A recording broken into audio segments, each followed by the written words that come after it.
Don King, when you look at him, what made him special? Have you guys had interaction together? Yeah, Have you guys I don't like the way Don King does business. There's been a lot said over the years, but he was a pure promoter.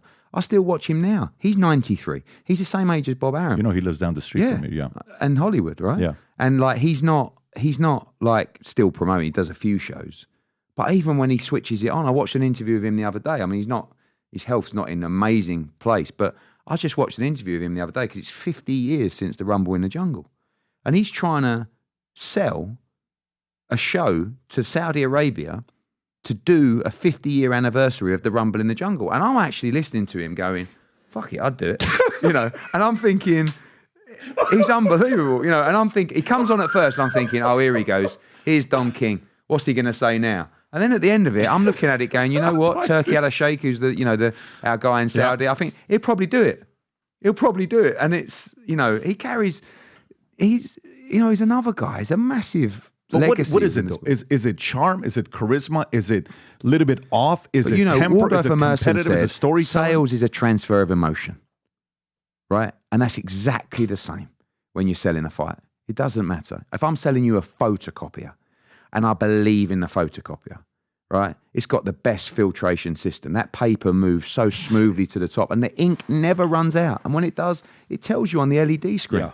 If I've got a piece of shit photocopier that gets jammed all the time and I know that the ink don't run smooth, I can't deliver the same emotion. That's why the product is always important. You can bluff and you can be a great salesman, but the reality is the emotion that you have in that pitch is actually dependent upon the product that you're representing and the concept that you have. And that I know, the reason I know that is because if I'm doing an average show, I'll do a press conference. You may not see the difference, but I'll feel the difference. When I've got a huge show, that week, I'm just on fire. I sit down at the press conference, I'm blowing off here. And the tough sells. When you've gone to pitch someone, you're like, fuck. And sometimes you get it through. Sometimes you sell out the arena. Sometimes you do a great, but you think, oh, God. And someone says, wow, how did he do that? That's great promotion. You go, yeah, we got away with that one. But then you got the great product, the great shows. They're the home runs for me. That's the easy work. But actually, the harder work is the tougher sell. And that's more of a challenge. What do you think makes, what's Dana's gift and what's Vince's gift, in your opinion? No fear. Dana's. Yeah, no regard for what people think. I'm going to give it to you straight. Incredibly hardworking. I mean, I don't know Vince. I know Dana quite well. He's always been extremely good to me, very hospitable. Vince, from only what I saw in the Netflix, is a lunatic. But you look at him up again. I mean, he basically said, I'm going to be the guy. I'm the fucking star of the show. And I'm not letting the others win. AEW or whatever, when they started out, and the thing with Vince, unfortunately, probably led to his demise is whatever it takes. Whatever it takes, we're going to win. One of the stories where he's like, his daughter's like, nah, I don't want to tell the story. He said, what's the craziest idea your dad ever came up with? He said, I don't want to tell the story. And he told the story. Remember that? Impregnate his daughter. I mean, this is where it just goes to another level. And it's like, that documentary, I sat there with my jaw open most of the documentary. I couldn't stop watching it. Unfortunately, and, rest his soul. When the wrestler died. Yeah, Owen Hart. And they carried on the show. Yeah. And they're telling the story about what happened. And he just said, and I had to make the decision. The show must go on. And I went, what? And he said, I would have wanted the show to go on if it was me. Do you believe him? I just think, I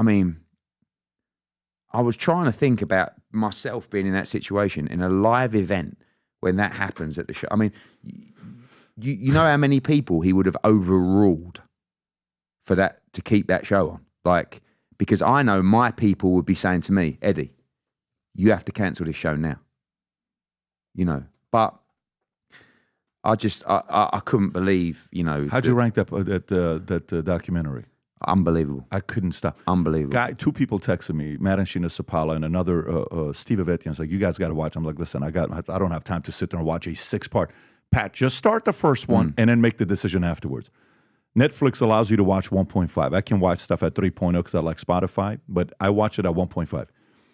I put the kids down. It's Friday night, Saturday night, 10 o'clock. Everyone's asleep. I go downstairs in my office. I watch first episode. I'm like, dude, I got to watch the second one. I watch the second one. I'm like, give me I watch the third one. I get up on Sunday, 6 o'clock while I go downstairs in my office. What's Daddy doing over there? Watch the next one. Gets better and better. And I could not believe how sick this was. The way he did what he did, and then the story with his kids and what happened. But don't you think that is all the signs of power? Not necessarily greed, but it wasn't even really money, was it? It was just power and control. And I think that's a great lesson of I actually think that sometimes people think that the more, I think success is a great word to debate anyway, but people think that the more successful you are, or better, the more successful your business is, and the bigger you become and the wealthier you'll become, actually life becomes easier and easier. Whereas, his life kind of spiraled out a little bit of control because of that pure want for winning.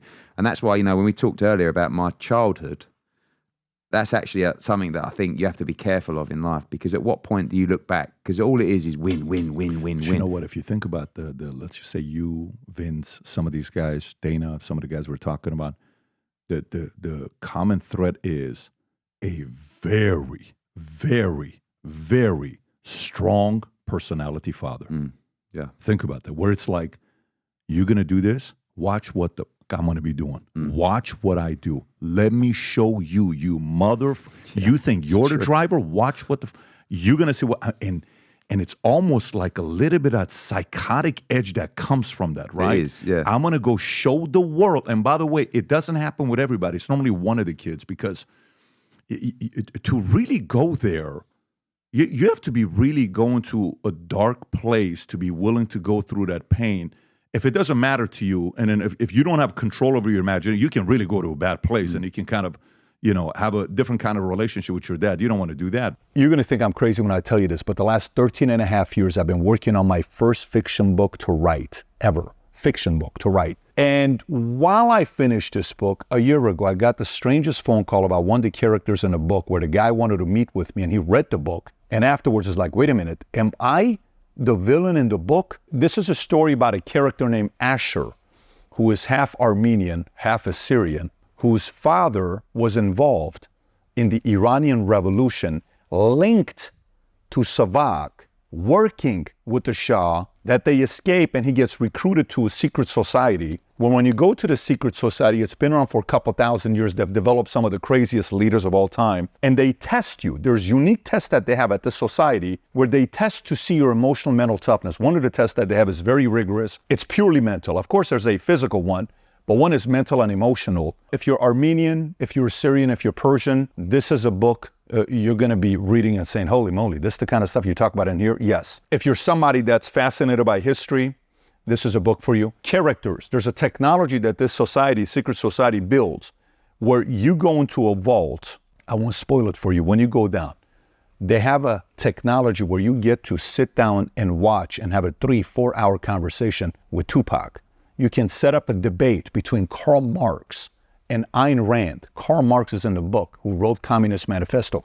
Ayn Rand, who wrote Atlas Shrugged, is in the book. Marilyn Monroe explains the concept of seduction and sex in the book. When you read the book, it's about development of the next leaders in the world and how they do it and how they've been doing it for many years. And it's also about how to prevent the end of civilization and how this organization goes about doing it. So, I've never written a parenting book before, but if I ever wrote a parenting book, this is the closest thing to it, because it's all mindset, a lot of crazy stories. Again, 13 and a half years. Trust me, I told myself I will not publish this book until I sell my insurance company and I'm fully disconnected from it, where it's no longer my responsibility 100%. When you read this, if you're a creative person, if you like fiction books, if you enjoyed Atlas Shrugged, or if you enjoy Divergent, if you like books like that, I think you're going to enjoy reading this book. It's the creative side.